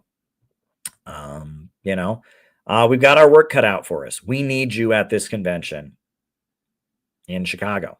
We need you there. Hey, great. We need you at the convention. We need you there. It is going to be really, really important to gather hundreds of people to stand against imperialism and to talk about opposing imperialism in a way that the American people can relate to. And we have a job that needs to be done, and we got to do it. And there's no alternative. We've got to have a successful event. You can register for the event down below. It's the Midwest Conference Center in North Lake, Illinois, very close to the O'Hare Airport. We need you there. We urgently need you there. Now I see a couple more Rumble rants. It says Gagnon's work is to unify Korea. Okay, very good. And thoughts on debt jubilees, Caleb? Well, see, the debt jubilee is something that goes back to the ancient world. And it was just that every so often, to reset the economy, debts are canceled for economic reasons, right? And I know that Michael Hudson, in his work, he talks a lot about debt jubilees and what they mean. And honestly, I'm not an expert on this topic. I do know that for the most part, ancient civilizations forbid lending money at interest. For the most part, that's generally what happened, was that, that traditional societies forbid lending money at interest at all. So I don't quite understand exactly how debt jubilees fit into that.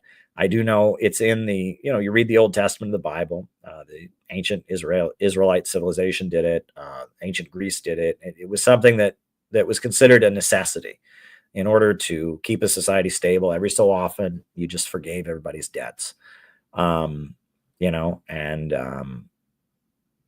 go. But we need you to help us build this convention. This is going to be the biggest event we've ever done. And I'm very, very excited about it. But we do need your help because this is going to be a lot. And I'm on the phone with people constantly, and I'm trying to raise the money, and I'm trying to make the arrangements. So, we are building an anti-imperialist movement. And I have got video to edit, right? It looks like I just received a lot of the video from today's events. So I've got to edit together some video from the rallies that have gone on. So, great times, folks. Great times. And we're building our organization. There's a real energy now. The momentum in CPI is rising. We have a group of people that are very, very dedicated to building this group. And I am confident that we are going to have a massive anti-imperialist gathering in Chicago. It's going to be big. So be there and tune in tomorrow morning when I go on Jamarl Thomas's show. It's going to be good. I'm going to be on pretty early, 8:15 a.m. I'm going to be on Jamarl Thomas's show tomorrow. So tune in for that. And on that note, I'm going to put on the closing music. I'm going to put on the closing music.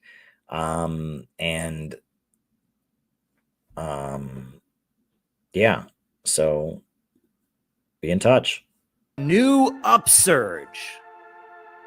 in the struggle against U.S. imperialism is now emerging throughout the world. Ever since World War II, U.S. imperialism and its followers have been continuously launching wars of aggression. But the people of various countries have been continuously waging revolutionary wars to defeat their aggression. And while the danger of a new world war still exists, and the people of all countries must get prepared, revolution is the main trend in the world today.